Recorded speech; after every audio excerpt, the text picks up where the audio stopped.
அன்றைக்கி Sunday morning எங்களுக்கு வந்து ஸ்விம்மிங் கிளாஸுக்கு நாங்கள் ரெடியாகி போய்கிட்டு இருந்தோம். நாங்கள் போகிற வழியில் பார்த்திங்கன்னா ஃபுல் இண்டஸ்ட்ரியல் ஏரியான்றனால அந்த கரண்ட்டு கம்பி பார்த்திங்கன்னு பாருங்கள் எவ்வளோ பெருசாக இருக்குதுன்னு. ஃபுல்லாகவே பெரிய பெரிய ஹெவி டியூட்டி இண்டஸ்ட்ரியல் ஏரியா தான். ஸோ அப்படியே அதையும் பாஸ் பண்ணி நாங்கள் அப்படி கிளம்பி போய்கிட்டு இருந்தோம் கிளாஸுக்கு. 2 நாளாகவே கொஞ்சம் வெதர் கொஞ்சம் மோசமாக தான் இருந்த மாதிரி இருந்தது. ஏன்னா கொஞ்சம் மழை பெஞ்சிக்கிட்டே தான் இருக்கிற மாதிரி இருந்தது. ஸோ அதிகுட்டனுமே கொஞ்சம் ஷிவர் ஆகிக்கிட்டே தான் இருந்தான். அதுவும் வாட்டரோட லெவல் டெம்பரேச்சர்லாம் கொஞ்சம் இதுவாக இருந்தனால.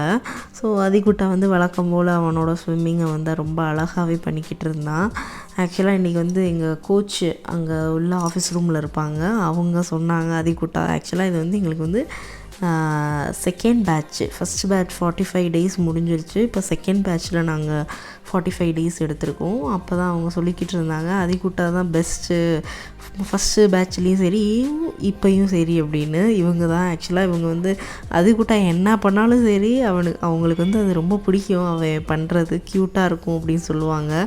So he is a very best அப்படின்னாங்க. ஸோ கேட்கும்போது இன்னும் கொஞ்சம் நல்லா இருந்தது. அப்புறம் தண்ணி கொஞ்சம் முழுங்கிட்டானா. ஸோ அவங்க டாடி மேலே கட்டி பிடிச்சி அழுதுகிட்டு இருந்தான் தண்ணியை முழுங்கினால. கொஞ்சம் நேரத்துலேயே அவனுமேவும் வெளியே வந்துட்டான். ஸோ ரொம்ப கூலிங்காக இருந்தது. ஸோ கட்டி பிடிச்சிக்கிட்டு இருந்தோம் நானும் அவனும்.